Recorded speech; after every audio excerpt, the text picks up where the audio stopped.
They like the patina on this hat. Look. This is 1 year's patina. See what it looked like last year this time? And look at it now. Can't even tell it was green. Anyway. Didn't get all the videos of, well, didn't get all the tractors videoed that we intended. I want to apologize to, especially to Ralph and Owen. We really intended to get them on video. I wasn't around the track. Well, one class I was pulling in, the other class I just was getting another tractor ready, and my videographer didn't get the word to, specifically watch out for those and tape them. So I'm sorry, apologize. We'll do better next time. But anyway, and then later on the camera, when I was using it, started messing up. I had put a new memory card in it, and it every once in a while would stop taping and cut off, and a little message would come across the screen saying, hey, this memory card does not have the right date on it. You need to, put the right date on it, and then we'll go ahead and tape or whatever. But I don't know anything about that. But anyway, got what I got. We'll let you see what had a real good pull. A real good pull. It was a great day, and we'll do a little bit of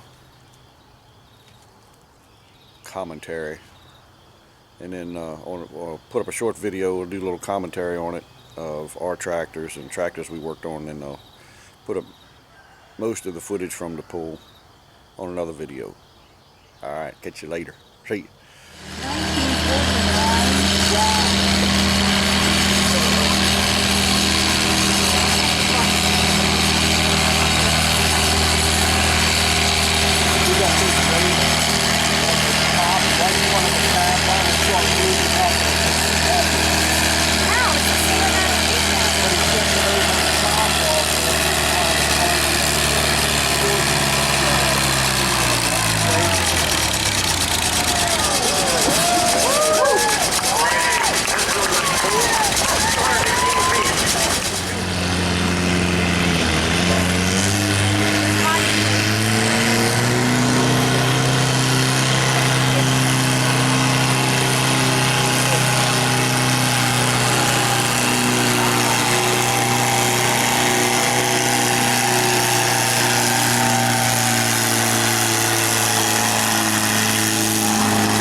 David had a real good pull with his 1010 as usual. He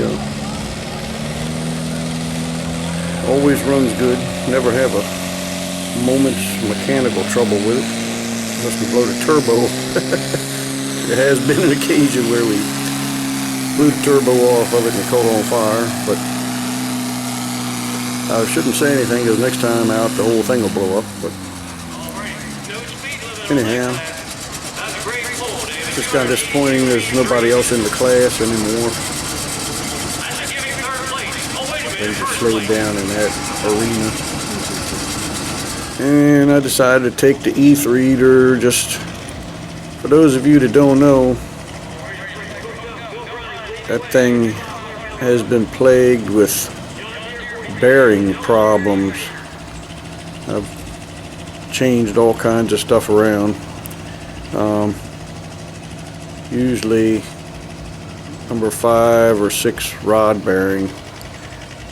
Last time I ran it, I had just hurried up and cleaned up the bearings with strips of emery cloth and put some bearings in it. And I really wanted to take the time and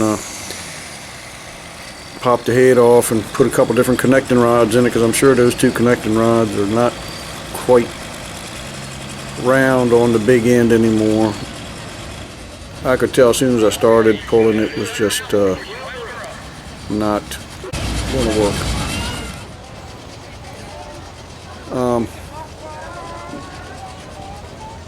And we had the old dirt farmer hooked to the sled with the 50 with the cultivators on it, just to go up the track,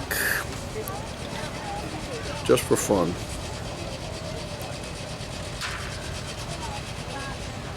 Should have taped the rest of the class. My videographer didn't know to tape the whole class. Anyway. And in the 4010, in the 7,500 pound 12 mile an hour class, first time I pulled it, although the fuel filters flowed plenty good in the field and doing field work, didn't have any trouble with it starving for fuel. Under full throttle on the pulling track, it wouldn't flow enough fuel. So it, as you can see, it kind of ran out of fuel there. But I got off the track real quick and went up and took the fuel filters off the E-Reader and put on it, and came back and pulled in the 7,500 pound open class. They just run up the track. Maybe I got second. The 4010 that you see here, we built for this guy. He happens to be the president of our club. I let him drive my 4010 up the track once, and he liked it, and asked us if we could build him one. So we built him this one. His has a little over 300 horsepower, so it definitely should beat me, and it did. That 2840 that we turned up, he brought it up there, and he was playing around with it. Of course, he was kind of too light. Yeah, I think, well, he was heavy enough for the 11,000 pound class, but he was pretty light for the 12 and 13. But he kept on trying different things, and he got up the track farther each time, and it seemed to, if he's got 140, the other tractors in the class must have around 300. A lot of them have pretty good amount of power. All of them have over 200, I'm sure. But he wanted to come up and play with them, and he did well. This is the 4020 we put together for a gentleman in our neighborhood, and still got the original 404 engine in it. They just did a little work on the fuel and air system on it, and he always pulls very well.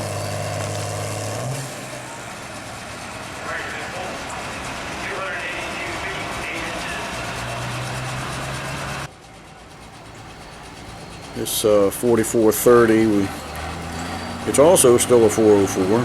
We worked on, just did some fuel and air work for him, and did some clutch work so it would hold the horsepower. He's still figuring out how to drive it, getting used to it, and We need to do a little more tuning on it yet, but it's got some potential.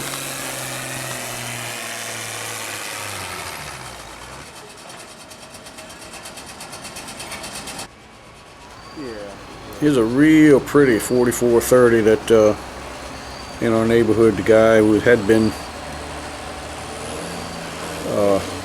IH fan finally broke down and bought a John Deere and said he wish he had bought one years and years ago. He really likes it. Anyhow, he wanted us to tweak it up a little bit for the pull, and I thought he did really well. Yep.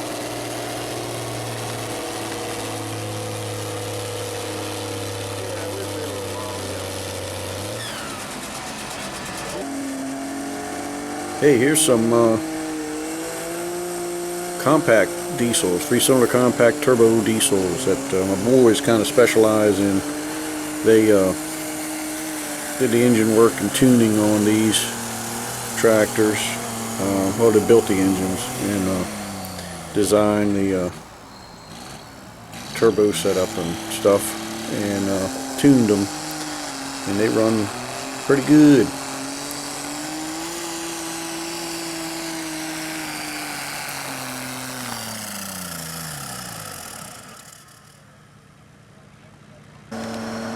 All right, I'll get a video up with all the pull that we taped here later on without commentary. But wanted to go ahead and get this up, show a few tractors, and anyhow, catch you later.